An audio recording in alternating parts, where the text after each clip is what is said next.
Unlike the modern-day setting of Ka'anapali, Lahaina is a charming seaside town with a rich and colorful past.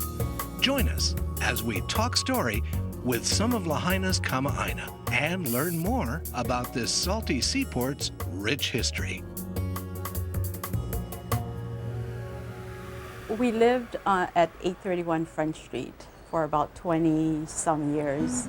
My mom had a restaurant there and we lived upstairs. When I was a young girl, my family started, this restaurant and bar. It was called Seaside Bar and Restaurant. It was located at 831 Front Street, where I believe the fish company is right now. It had a kind of like a two-part area where the backside was more for the adults and the bar. My favorite memory of having the restaurant would be being able to meet all the different people, making more friends. Today, Lahaina is a reflection of its colorful past, and one of the most interesting things to do is to explore its history on a walking tour. The Lahaina Restoration Foundation publishes a guide that'll get you started. One important historic site that's not in the guide is the old Pioneer Mill. Formerly West Maui's main sugarcane processing facility for over 100 years in the days when sugar was king in Hawaii. The recently renovated smokestack is now all that's left of the former mill. And in 2011, through the efforts of a mainland philanthropic group, 2 small-gauge steam locomotives that once plied the rails of West Maui's cane fields were brought back to Maui to serve as reminders of those days gone by. David Allaire of the Lahaina Restoration Foundation tells us more. The story of how the 2 locomotives from the Pioneer Mill, the Launiapoko and the Lahaina, returned to us is very interesting indeed. We got a call out of the blue from a man named Alan Davis. He is the owner and chief executive officer of a company called Hydroelectric, saying that he wanted to return 2 locomotives that had once been part of our rail system at the Pioneer Mill. And we said, you bet, we'll take them. But then we had the big question, how are we going to get them here? And he said, we'll do everything. No easy feat. First of all, we had to go get the locomotives to where they've been for the last 50 years. One was in Idaho, one was in Los Angeles. It involved putting them on trucks, transporting them to the shipping port of San Pedro, putting them on a barge and sending them all the way over to Maui, and then carry them carefully across the Pali, through the tunnel, and all the way over to Lahaina, to where their future home is going to be, which is the former site of the Pioneer Mill in Lahaina.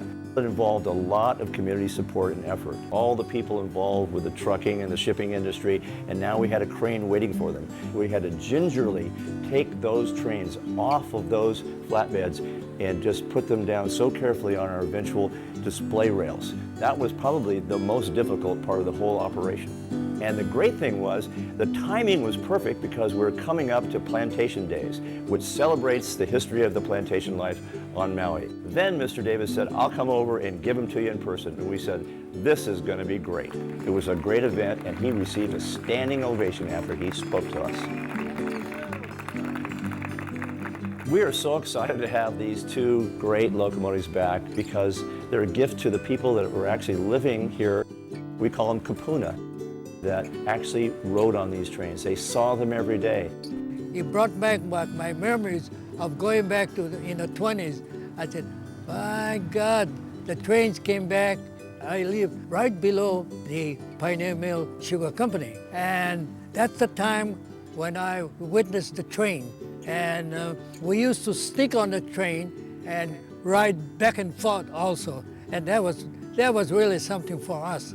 Everybody from whatever age, that we all rode the train to and back to Lahaina. And they found their final resting place right in Lahaina. That's really home for the 2 trains.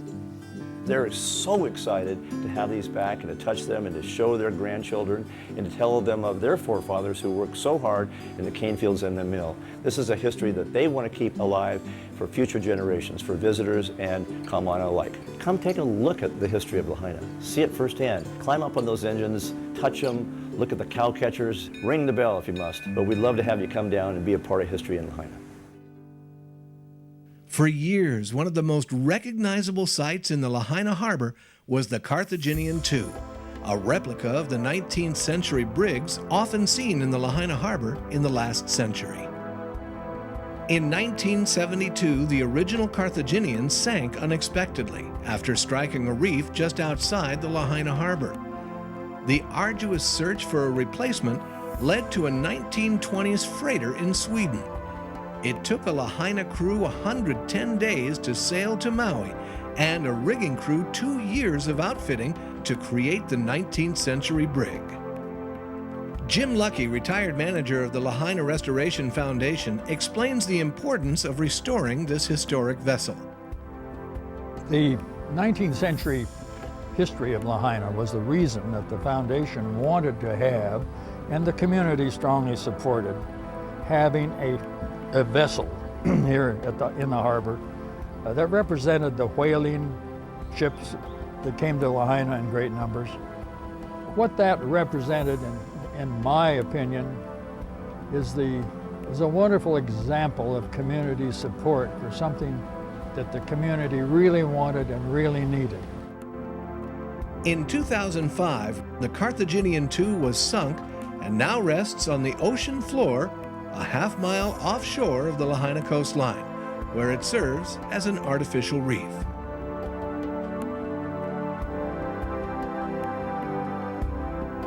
I bid adieu to the Carthaginian with the greatest confidence that she is not going away.